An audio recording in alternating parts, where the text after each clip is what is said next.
रविवार के दिन ये व्रत आने के कारण इसे रवि प्रदोष व्रत कहा जाता है। प्रदोष व्रत हर महीने के दोनों पक्षों की त्रयोदशी तिथि को रखा जाता है। एक समय सर्व प्राणियों के हितार्थ परम पावन भागीरथी के तट पर ऋषि समाज द्वारा विशाल गोष्ठी का आयोजन किया गया। इस सभा में व्यास जी के परम शिष्य पुराण वेत्ता सूत जी महाराज हरि कीर्तन करते हुए पधारे। सूत जी को आते हुए देखकर शौनकादि 88,000 ऋषिमुनियों ने खड़े होकर दंडवत प्रणाम किया। महाज्ञानी सूत जी ने भक्तिभाव से ऋषियों को हृदय से लगाया तथा आशीर्वाद दिया। विद्वान ऋषिगण और सब शिष्य आसनों पर विराजमान हो गए। शौनकादि ऋषि ने पूछा है, पूज्यवर महामते, कृपया ये बताने का कष्ट करें कि मंगलप्रद, कष्ट निवारक ये व्रत सबसे पहले किसने किया और उसे क्या फल प्राप्त हुआ? श्री सूत जी बोले, आप सभी शिव के परम भक्त हैं। आपकी भक्ति को देखकर मैं व्रती मनुष्यों की कथा कहता हूँ। ध्यान से सुनो। रवि प्रदोष व्रत की कथा के अनुसार एक गांव में अति दीन ब्राह्मण निवास करता था। उसकी साध्वी स्त्री प्रदोष व्रत किया करती थी। उसे एक ही पुत्र रत्न था। एक समय की बात है, वह पुत्र गंगा स्नान करने के लिए गया। दुर्भाग्यवश मार्ग में चोरों ने उसे घेर लिया और वे कहने लगे कि हम तुम्हें मारेंगे नहीं, तुम अपने पिता के गुप्त धन के बारे में हमें बतला दो।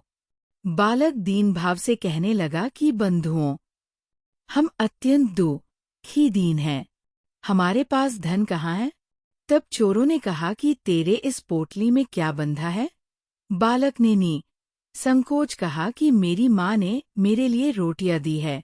ये सुनकर चोरों ने अपने साथियों से कहा कि साथियों, ये बहुत ही दीन दुखी मनुष्य है, हम किसी और को लूटेंगे।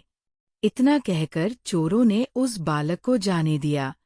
बालक वहां से चलते हुए एक नगर में पहुंचा। नगर के पास एक बरगद का पेड़ था। वह बालक उसी बरगद के वृक्ष की छाया में सो गया। उसी समय उस नगर के सिपाही चोरों को खोजते हुए उस बरगद के वृक्ष के पास पहुंचे और बालक को चोर समझकर बंदी बना राजा के पास ले गए।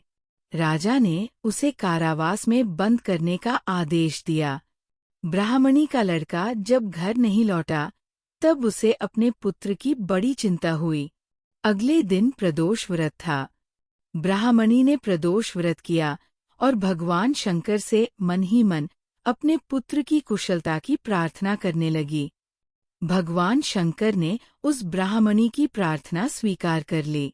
उसी रात भगवान शंकर ने उस राजा को स्वप्न में आदेश दिया कि वो बालक चोर नहीं है, उसे प्रात काल छोड़ दे, अन्यथा उसका सारा राज्य वैभव नष्ट हो जाएगा। प्रात काल राजा ने शिवजी की आज्ञानुसार उस बालक को कारावास से मुक्त कर दिया। बालक ने अपनी सारी कहानी राजा को सुनाई। सारा वृत्तांत सुनकर राजा ने अपने सिपाहियों को उस बालक के घर भेजा और उसके माता पिता को राज दरबार में बुलाया। उसके माता पिता बहुत ही भयभीत थे। राजा ने उन्हें भयभीत देखकर कहा कि आप भयभीत न हो, आपका बालक निर्दोष है। राजा ने ब्राह्मण को 5 गांव दान में दिए, जिससे कि वे सुखपूर्वक अपना जीवन व्यतीत कर सकें।